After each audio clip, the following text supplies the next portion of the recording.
I know people don't tell you this much, but did you know that you too can hear from God?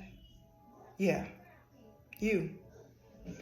All you have to do, give God your yes. Allow him to align his will with your life. Open the door, let him in, and walk with him. God will speak to you in the way that he speaks to you.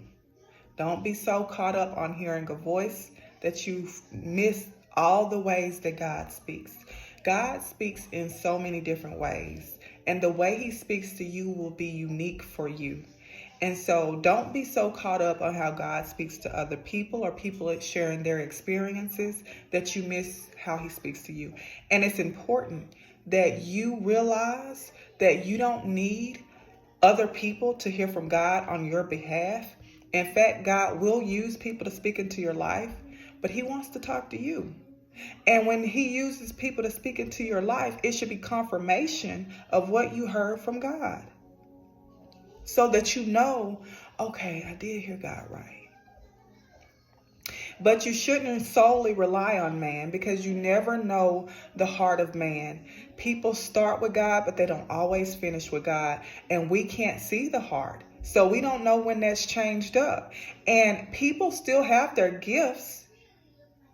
So they're still able to do and move in that area or in that sector, in a sense, until God is ready to do whatever he's going to do to them.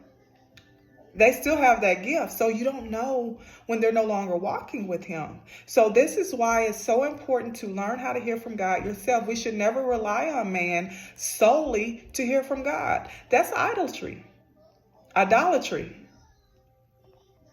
Because you're relying on man the way you're supposed to be relying on God. And God is a jealous God.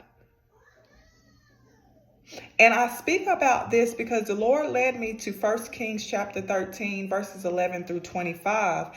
And in this speaks of the young and the old prophet.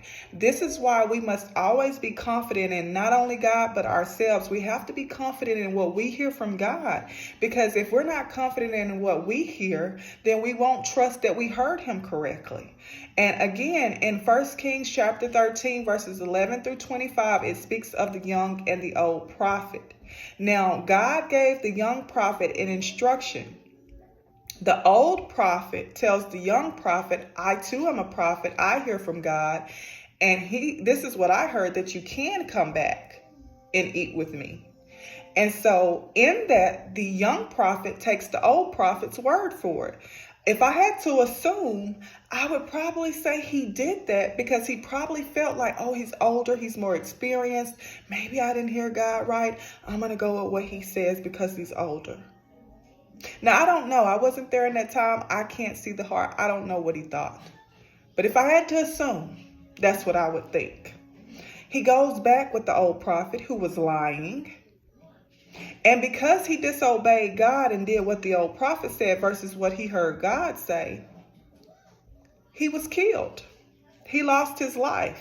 You better look a fool to man and be obedient to God.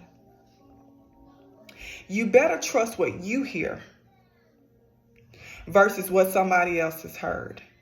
I don't care how old they are. I don't care how long they've been doing it. Trust your ability to hear from God. God checks the heart posture. He tests the heart.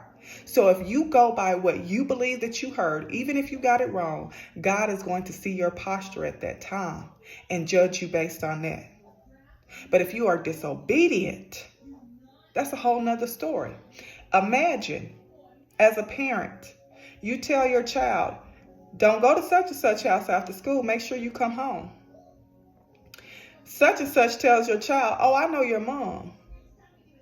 She said that you can go ahead and come to my house.